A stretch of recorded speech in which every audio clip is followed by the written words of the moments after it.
My sister accidentally contacted me while venting about me to the family. I overheard her say, "He's just a pathetic ATM who thinks money makes him worth something." I remained silent, then terminated every payment I'd been making. 3 days later, she was flooding my phone yelling, "I, 32M, never thought my sister would be the one to finally open my eyes to what I really meant to this family." The call came in at 9:47 p.m. on a Tuesday, right as I was reviewing quarterly reports in my home office.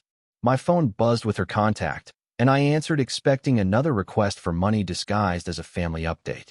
Instead, I heard muffled voices and realized she'd pocket-dialed me. My finger hovered over the end call button when I heard my name mentioned. Something in her tone made me freeze. She was talking to our mother, and the venom in her voice was unmistakable. She called me a pathetic ATM who thinks money makes him worth something. Said I was desperate for approval, throwing cash around like some kind of charity case, trying to buy love. Our mother's laughter echoed through the speaker, followed by her agreement that I was getting too big for my britches lately. My sister continued, telling our mother how I'd been questioning their expenses recently, asking why she needed another $3,000 for her boyfriend's motorcycle repair when she'd just received money for her rent. She mimicked my voice, making me sound weak and needy, before declaring that I needed to remember my place in the family hierarchy. The conversation lasted 18 minutes. I listened to every single word while taking notes on my laptop, documenting each cruel observation they shared about my personality, my appearance, my desperate need for their approval. They discussed my recent promotion at the engineering firm like it was some kind of cosmic joke, wondering how someone so socially awkward could possibly succeed in business. When they finally hung up, I sat in my office staring at my notes until nearly midnight. The numbers were staggering when I added them up. Over the past 5 years, I'd paid for my sister's rent during her 3 unemployment periods, covered our mother's medical bills when her insurance fell short, funded family vacations where I was treated like the odd one out, and subsidized countless emergencies that always seemed to coincide with my bonus payments. My phone contained dozens of messages from both of them over the years. Reading through them now with fresh perspective, I could see the pattern clearly. Sweet words followed by subtle guilt, appreciation mixed with entitlement, and an underlying assumption that my wallet would always be available whenever they needed it. The next morning, I began making calls. First to the auto loan company, where I'd been making payments on my sister's car for the past 8 months. I requested immediate removal from the account and termination of automatic payments. The representative informed me that the primary borrower would need to resume payments within 10 days to avoid default. My mother's health insurance premium was next. I'd been covering the gap between her retirement benefits and her actual medical costs for 3 years, roughly $800 monthly. I called her insurance company and requested removal as the secondary payer, effective immediately. They confirmed the change would take effect at the start of the next billing cycle. The apartment management company where my sister lived proved more complicated. I'd been listed as a guarantor and backup payment source for her lease renewal 6 months ago. After speaking with their legal department, I learned I couldn't remove myself mid-lease, but I could submit written notice that I would not be renewing this arrangement when her lease expired in 4 months. My sister's credit card situation required several calls. I'd been making minimum payments on 3 different cards to keep her credit score from completely tanking. Each company required different procedures for removing authorized user access and stopping automatic payments. By noon, I'd successfully terminated my connection to all 3 accounts. The most satisfying call was to the family vacation rental company. Our mother had booked a beach house for next month's annual family gathering, automatically charging my credit card as she'd done for the past 4 years. I disputed the charge and provided documentation proving I hadn't authorized this year's booking. They reversed the charge within hours and informed me the reservation would be canceled unless alternative payment was provided within 48 hours.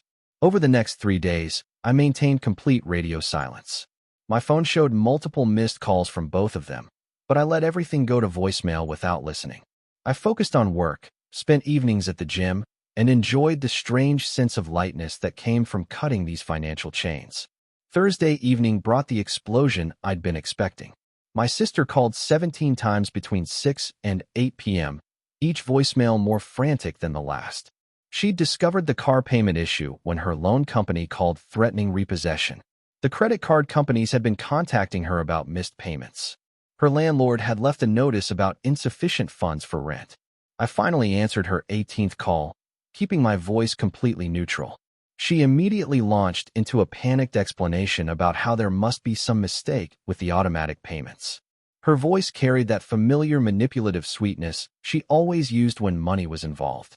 I told her there was no mistake. I'd terminated all financial assistance permanently. The silence stretched for nearly 30 seconds before she exploded. She accused me of being vindictive and cruel, abandoning family when they needed me most. She reminded me of everything she'd done for me growing up, conveniently forgetting that she'd spent most of our childhood making my life miserable while our parents favored her achievements over mine. I asked her if she remembered calling me a pathetic ATM 3 nights ago. Another long silence followed by frantic backpedaling. She claimed she'd been venting about work stress, that I'd misunderstood the conversation, that she never meant anything personal. Her voice cracked as she insisted she loved me and would never say such horrible things. I told her I had the entire 18-minute conversation recorded on my phone. Her sharp intake of breath was audible through the speaker. She tried a different approach, talking about family loyalty and how blood should mean more than money. She promised things would be different going forward, that she'd pay me back everything once she got stable employment. Her voice carried that desperate edge that comes when someone realizes their safety net has been permanently removed. I explained that I'd spent 5 years being their family ATM, just as she described. The arrangement was now terminated. Our mother called an hour later, her voice carrying that authoritative tone she'd used to control me throughout childhood. She demanded an explanation for my sudden withdrawal of support, reminding me of my obligations to family. She'd apparently spoken to my sister and learned about the recorded conversation, but she attempted to minimize it as simple sibling frustration that shouldn't impact our family relationships. I asked her if she'd like me to play the recording for her, specifically the part where she laughed about my desperation for approval. Her tone shifted immediately. She tried the guilt approach, talking about sacrifices she'd made raising me, medical expenses she couldn't afford, the shame of having her insurance canceled due to insufficient funds. She reminded me that I was the successful one in the family, that my salary could easily cover these small expenses that meant everything to them.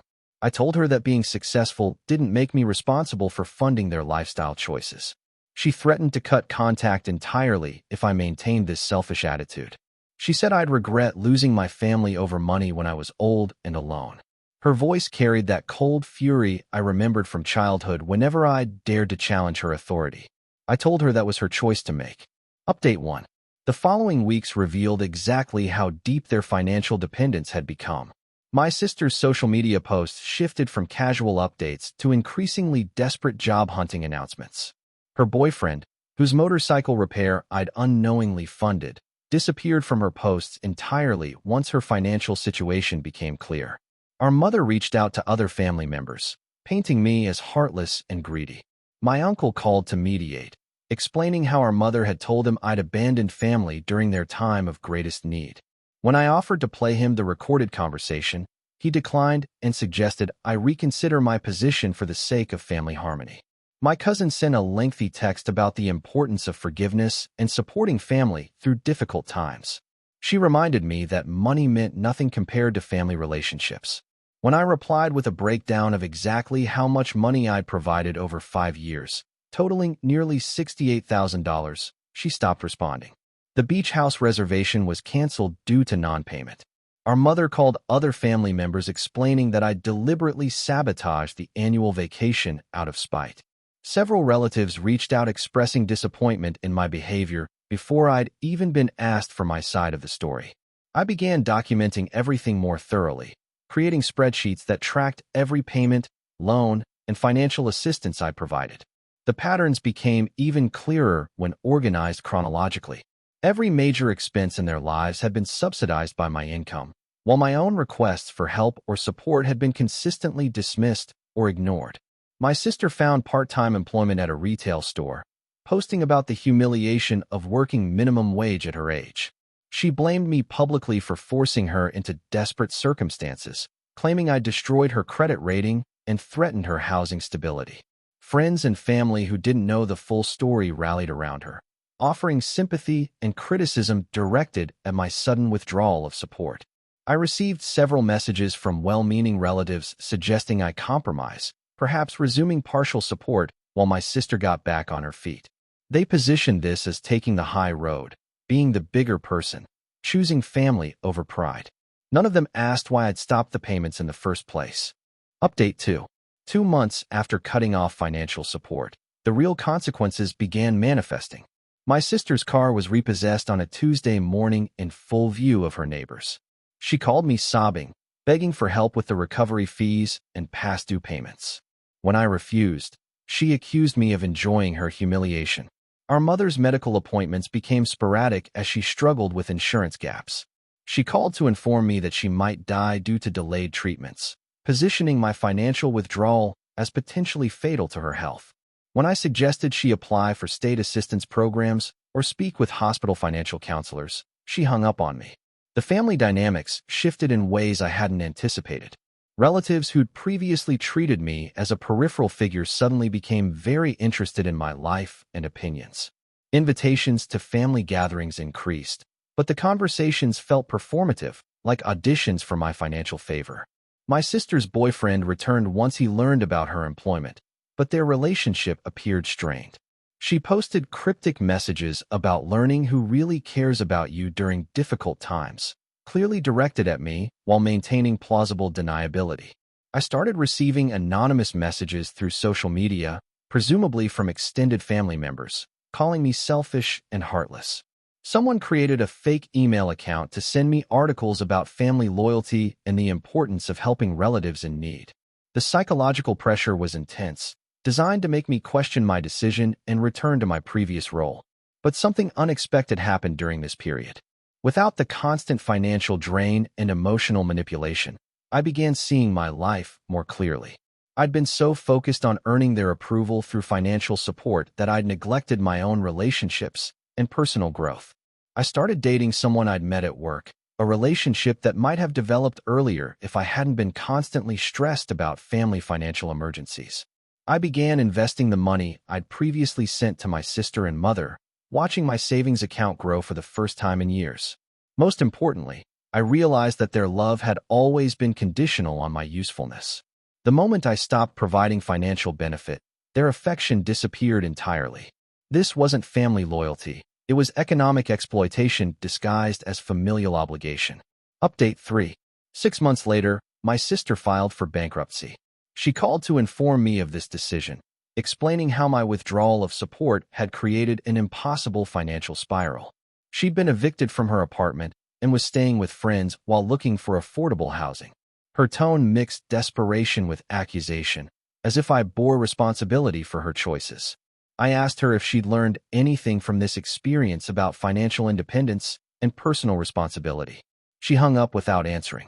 Our mother's health insurance situation stabilized through state programs, but she maintained that I'd forced her into the humiliation of accepting government assistance. She sent a letter explaining how my behavior had damaged our family's reputation in the community, as people knew she'd raised a successful son who refused to help his struggling mother. The letter revealed something crucial. Her financial problems weren't caused by medical expenses or limited retirement income. She'd been using my money to maintain a lifestyle she couldn't afford, including regular vacations, expensive meals, and luxury purchases she'd hidden from me. My support hadn't been helping with necessities. It had been funding discretionary spending. Family gatherings became awkward affairs where I was either ignored entirely or subjected to passive-aggressive comments about loyalty and selfishness. Some relatives openly criticized my behavior, while others whispered behind my back. The family narrative had solidified around me as the villain who abandoned his struggling relatives. But I also discovered allies I hadn't expected. My father's brother reached out privately, sharing his own experiences with family financial manipulation. He'd gone through something similar with our grandmother years earlier, eventually learning that enabling poor financial behavior ultimately hurts everyone involved. A cousin I barely knew sent a message expressing admiration for my decision. She'd been watching our family dynamics for years and recognized the unhealthy patterns I'd been trapped in. Her support reminded me that not everyone viewed financial boundaries as family betrayal. The woman I'd been dating became increasingly important during this period. She'd grown up in a family where financial support flowed both ways based on actual need rather than manipulation. Her perspective helped me understand that healthy families don't weaponize love and guilt to extract money from successful relatives.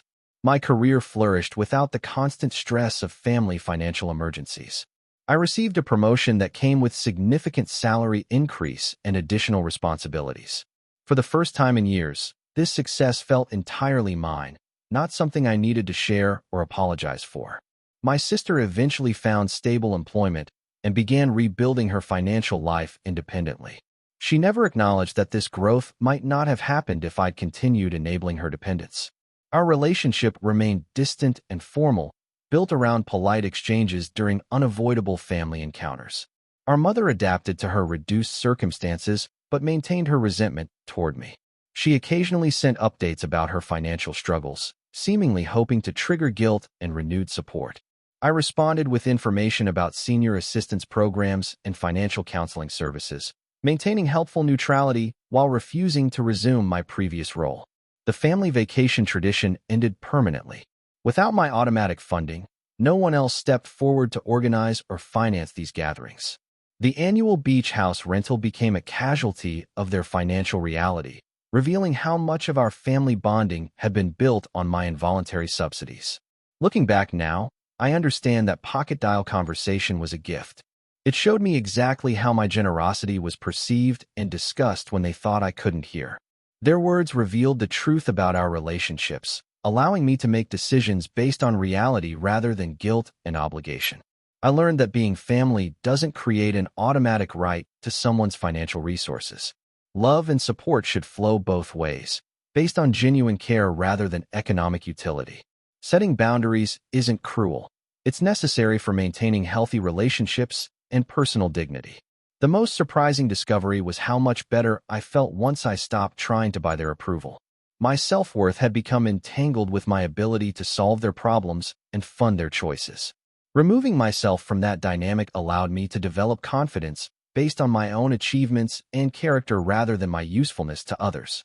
Today, I have a healthy emergency fund, growing investments, and plans for my own future that don't revolve around other people's financial crises. I'm in a committed relationship with someone who values me for who I am rather than what I can provide. My career continues advancing because I can focus entirely on professional growth rather than managing family financial emergencies. Sometimes I wonder if our relationships could have been different if they'd valued me beyond my earning capacity. But that conversation I overheard made their true feelings undeniably clear. They saw me as an ATM, and I finally stopped dispensing cash on demand. The machine is permanently out of order.